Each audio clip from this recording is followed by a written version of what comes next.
Imagine giving someone more love only to watch them pull further away. The harder you try, the worse your relationship gets. What if the very thing you believe proves your love is exactly what making them feel unloved? Think about it. You try so hard for the people you love. You fix things, you listen, you show up, and your greatest act of love is being translated as something completely different. That's not because you're bad at this.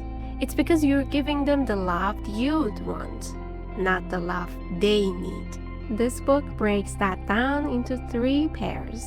Once you see them, you can't unsee them in your own relationship. Imagine she's upset, and he jumps into fix-it mode. To him, he's showing love by joining the problem. To her, it can feel like he's underestimating her. She feels like he assumed she hadn't already thought about that. She doesn't feel better, she feels brushed off. Here's why. She's not asking for a solution, she's asking to be cared for. Just notice, just heard for 1 minute before anyone tries to fix anything. She doesn't need her emotional experience to be replaced by a lecture or a moral lesson. So ladies, next time you're upset, just say it straight. I don't need any solution, just listen for a sec. That one line saves so many fights.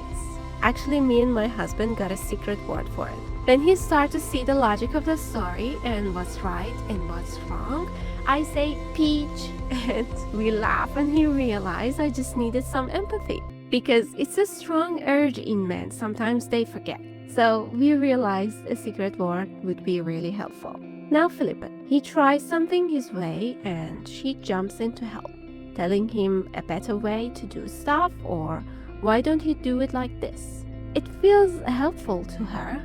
For him, it feels like she doesn't trust him. That's his real need, trust. Now he feels like being underestimated. He doesn't like improving his methods. Compliment his effort, even if he's making mistakes, let him learn his way without mentioning, if possible. If you tell him what to do and try to give him unsolicited advice or offering constant correction, he can't feel loved that way. Once you give him that room to just be trusted and free to try his own way, that leads to what they really need, to actually be seen, not corrected. Here's another misunderstanding that's much quieter. She tells you about her day, a problem with a friend, or something that's been on her mind. You glance at your phone, give a quick, that will be fine, or change the subject. You may think you've listened and you didn't give advice, so all good, right? But to many women, attention isn't just politeness. It's one of the clearest ways love is communicated. Asking another question, staying curious, being emotionally present, and showing genuine concern tells her, you are important to me. Ironically, when she constantly feels seen and cared for, emotional security grows, and that's where acceptance naturally grows. Because men need something that sounds almost too simple, acceptance. Just being loved as is. No fixer-upper project attached. And here's the mistake. Those little suggestions about his character and behavior, those disappointed sighs, they come from love, but to him, it reads as, you're not enough, you haven't done this and that, or you have to be perfect. And weirdly, men actually change more when they feel accepted the way they are than when they feel corrected. So stop trying to improve him. Address the action and your negative feelings, not the person and his character. Tell him that you still admire him anyway. And speaking of things that shut people down without you even realizing it, that brings us to the sneakiest pair of all. This one shows up in priorities and creates the invisible teamwork that makes love actually work. It's all about a sweet reciprocal loop. True partnership requires emotional safety first. When a man genuinely prioritizes his partner, her needs and wishes, and creates a blame-free zone, she can finally let her guard down. She doesn't have to stay hyper-vigilant or fight to be heard. She can just relax and trust him because she knows his leadership is gonna bring her peace anyways.